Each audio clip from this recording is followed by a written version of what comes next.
Bismillahirrahmanirrahim. Assalamualaikum warahmatullahi wabarakatuh. Berjumpa lagi kita dan channel saya.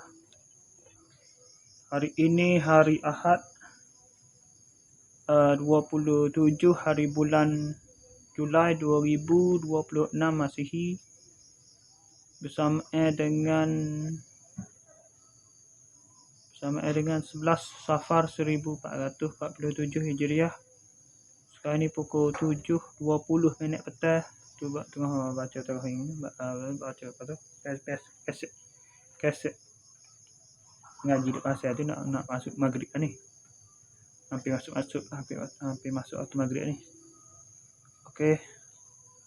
Seperti biasa, video dari report kita untuk hari inilah, hari Ahad ni. Hari ini lepas pada buat video dari report kemarin, ada keluar mana tak ingat? Lepas pada buat video dari report tu tak keluar mana tak? Keluar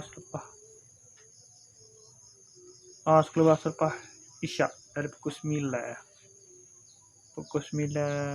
suku baru keluar, 19 itu lah malam baru keluar pergi ke David Christie biasa, buat main internet sampai ke pukul 12.10 malam, 11.10 pagi, 12.10 pagi. Balik tidur pada pukul 2.10 pagi, bangun pada pukul 9.50 pagi, bangun terus mandi, sembahyang subuh, makan sarapan. Lepas tu sepanjang hari ni tak ada kerja apa. Lepas subuh tidur balik lah. Sembahyang subuh tu tidur balik lah pada pukul 8 tu baru tidur balik. Bangun pada pukul 12.30. Lepas tu sembahyang zuhur pada pukul 3.30. Sembahyang asar pada pukul 6.30. Lepas tu tak ada apa, tunggu bagi TikTok, tak ada siapa lagi. Mana? Sakut mana? So lagi bagi TikTok tak siapa. Tanjak. Lepas mana? Sakut mana lah weh? Ada Shopee, ada siapa tak di? Tapi Shopee tu hak lain lah. Bukan saya. TikTok saya tak siapa. Dan pukul 7 ni tak. Dan pukul 7 lebih ni tak, nak gawit ni tak ke. Tak ke baru tak nak sabar bentar lagi. Dan ni 7.20 tak kena sampai 7.30 lagi, tak nak sabar. Mungkin esok juga ni. Okey, lepas tu tak ada apa lah. Lepas tu tidur pula ni kan.